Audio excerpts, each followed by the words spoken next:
తెలుగు వసంతానికి స్వాగతం సుస్వాగతం. ఈరోజు మనం క్షీరసాగర మథనం గురించి తెలుసుకుంటూ ఉన్నాం.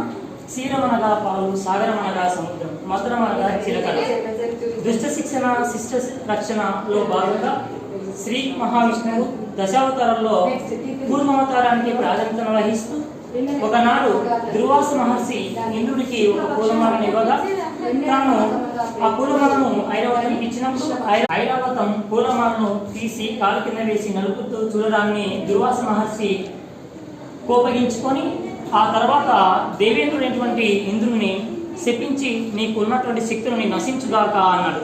అంతటితో తాను శక్తుల్ని కోల్పోయి దేవతల శక్తులు కూడా కోల్పోయి రాక్షసులు బలవంతైన ఈ తరుణంలో నారద మహర్షి వారి దగ్గరికి వెళ్తే వారు ఇచ్చిన సలహా ప్రకారము బ్రహ్మదేవుడు శ్రీ మహావిష్ణువు దగ్గరికి వెళ్తే మీరు క్షీరసాగర మథనం చేసినట్లయితే అక్కడ అమృతం వస్తుంది, దానికి మీకు శక్తులు వస్తున్నాయి.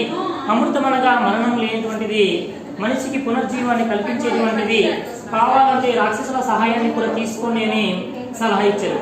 ఇచ్చిన సలహాన్ని పాటిస్తూ దేవతలు రాక్షసులందరూ కలిసి క్షీరసాగర మథనాన్ని చేరుకున్నారు. ఇక్కడ సాగరాన్ని చిలుకడకు సహకరించినటువంటిది మందర పర్వతం. అలాగే ఆ పర్వతం సులభంగా తిరగడానికి కాడుగా ఉపయోగపడింది వాసుకి, అది శివుని మీద ఉన్నటువంటి కాము.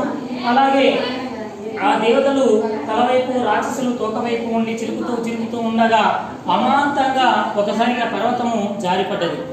అప్పుడు శ్రీ మహావిష్ణువు కూర్మావతారాన్ని ఎత్తి ఆ యొక్క పర్వతాన్ని మోపురంపై పెట్టుకొని అతి సులువుగా మందర పర్వతంతో సముద్రాన్ని చిలకడం మొదలుపెట్టిన వెంటనే హాలాహలం బయటకు వచ్చింది. అక్కడ హాలాహలాన్ని స్వీకరించడానికి ఎవరంత గొప్పవారు లేకపోవడం వల్ల ఆ యొక్క ఆది శివుడు, భోలోనాథుడు, శంకరుడు హాలాహలాన్ని స్వీకరించేశారు. ఆ తర్వాత మరింతగా చిలకడం మొదలుపెట్టిన తర్వాత లక్ష్మి, ఐరావతం, కల్పవృక్షం, కామధేనువు, చంద్రుడు, అప్సరసలు ఇలా ఎన్నో రకాలుగా ఎన్నో వస్తువులు కూడా క్షీరసాగర మథనం నుంచి ఉద్భవించిన ఆ యొక్క వస్తువుల్లో హాలాహలాన్ని శివుడు, కామధేనుని ఋషువులు, ఉచ్చైశ్వం అనే గుర్రాన్ని బలిచక్రవర్తి, ఐరావతం అనే ఏనుగును ఇంద్రుడు, కల్పవృక్షాన్ని దేవతా వృక్షంగా, అప్సరసల్ని ఇంద్రుడు స్వీకరించగా చంద్రుడిని శివుడు స్వీకరించి శిరస్సుపై ఉంచుకున్నారు. లక్ష్మీదేవతని విష్ణుమూర్తి స్వయంగా స్వీకరించారు. అలా మొత్తం మీద చివరికి ధన్వంతరి అమృత కలశాన్ని తీసుకుని రావడం జరిగింది. అమృతాన్ని సమానంగా పంచడానికి సిద్ధమయ్యారు. ఒకవైపు దేవతలు, మరొక వైపు రాక్షసులు ఉన్నారు. దేవతలకు అమృతం పంచడానికి, వారికి సరి సమానం చేయడానికి ఆలోచనలో ఉన్న శ్రీ మహావిష్ణువు